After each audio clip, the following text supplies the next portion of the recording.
everyone. Welcome to my house. I'm Pat Steadman. I think you all know me. And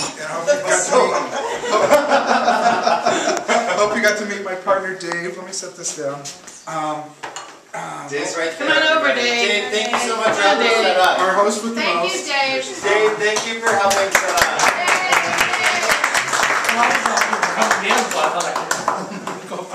And I think most of you have probably been here before, but there may be a couple people for whom this is your first time, and if so, welcome. And feel free to explore and have a good time and eat, drink, and be merry. Is the hot tub open?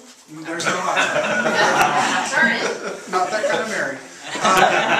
Okay, Mary. We try to host events like this from time to time for all the right people, and that generally means my colleagues in the Senate Democratic Caucus.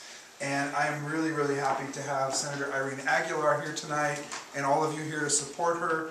Irene has just finished her first year in the state Senate, and because of her vacancy appointment 13 months ago, she has to run for the last 2 years of the current term in this next election.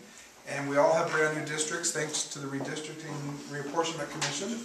So it takes money and it takes resources to get yourself reelected, and we need to get Irene Aguilar reelected to the state Senate. She's the only position that serves in the General Assembly right now. There's been some over the years, but not very many. And it's always nice to have a doctor in the Senate. I suppose they could use one in the House too, but we're really glad to have one in the Senate. The older body needs one. And so really I'm really so glad you all came to support Irene. It makes me feel good to be able to host events like this for really fantastic, talented, and actively contributing legislators. We spent the whole day today together at the Medicaid hearing for the budget. I'm a little wiped out by it because it was a little intense. Irene was in her element.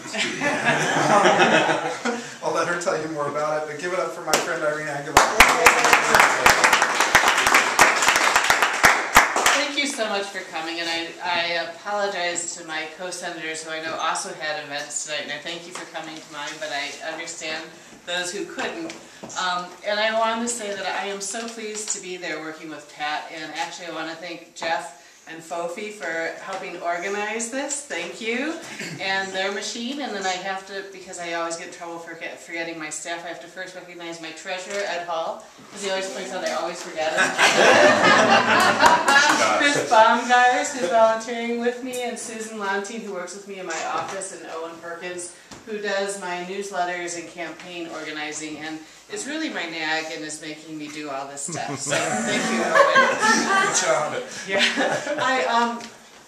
I tell people that I came to the Senate because there's so much discussion around healthcare and healthcare costs, and it feels to me like providers are not at the table and really should be at the table. And as a doctor who's worked with Denver Health for 21 years, I've seen the people who cost our healthcare system a lot of money and have some understanding of things that we can do that will help us control those costs, and things that we can do that might make us feel better but will help us escalate those costs. And so I'm hoping to bring that voice to the Senate.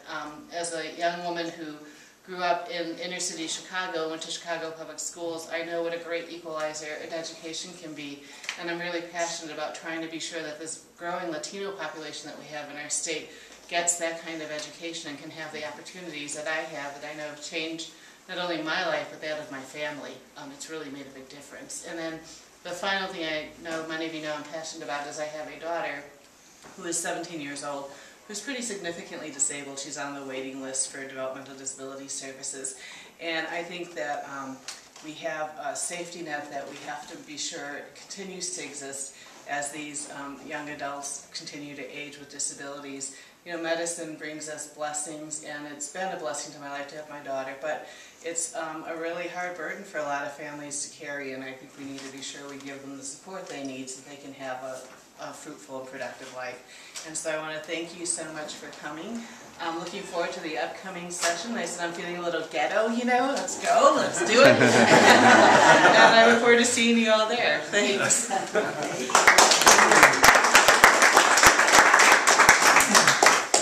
Feeling a little ghetto. There's more to eat and drink, and just I'll let you know a secret. If you haven't made it to the back here, it's where all the sweets are. And